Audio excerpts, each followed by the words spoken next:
We've all had a nosebleed every now and then. Sometimes it's due to injury.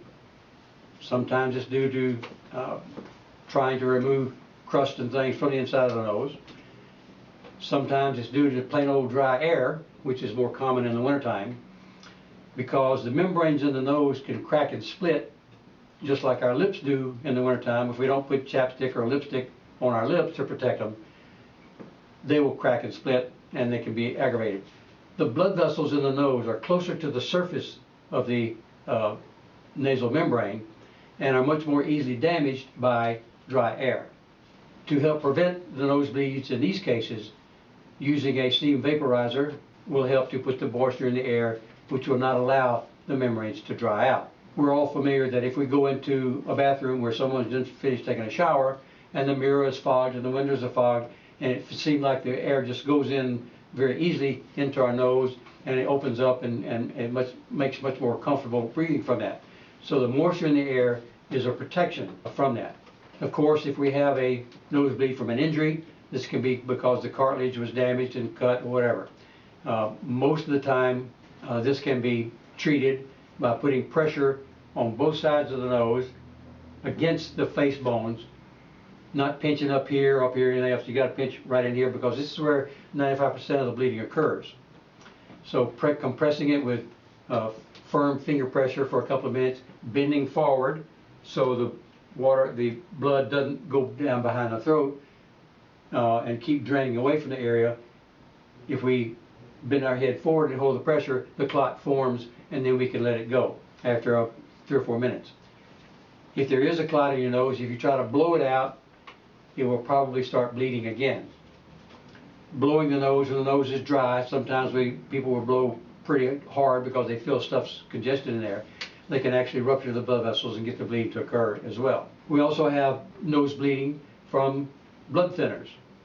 Aspirins, Coumadin, these kind of things can promote bleeding from the nose, and it particularly, again, if the nose is dry from hot, dry air.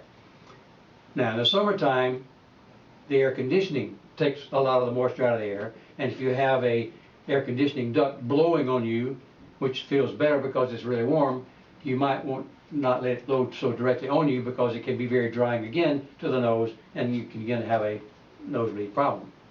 Sometimes bleeding will occur rather dramatically in some older people, and when we look and see we have a blood vessel that is fairly large and the blood is coming from that.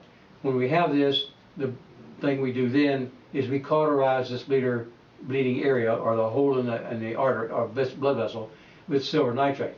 It stings, it's uncomfortable, but because the blood is running out, we sort of have to get in with a suction and remove the blood and control the bleeding site with silver nitrate sticks. After that, we usually have the person use a steroid cream, either a prescription Valacone cream or an over-the-counter Cort Aid or Cort Dome steroid creams, which are used primarily to treat poison ivy and itches and things like that. Those creams help to hasten the tissue healing over the bad blood vessel and allow it to stop bleeding. In children who are having an occasional nosebleed, we recommend that they get one of those creams, put a little bit on the end of their finger, and put it on both sides in both nostrils, whichever one's bleeding. It doesn't matter, you put it on both sides 3 times a day for about 10 days.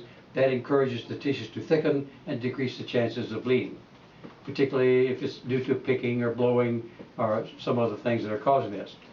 So the bleeding, first thing you do is you compress the nose to get a clot to form there. If that doesn't work, then you go to the doctor's office, and we can see there and see what we have to do as far as to control the bleeding. In a lot of small children, using the vaporizer in the bedroom and having them use the creams, the steroid creams in their nose 3 times a day will generally decrease and control the bleeding from that. People who are on blood thinners who have the recurring nose bleeding need to make an adjustment in their medication that is compatible with their things that they're doing because of heart problems or whatever else.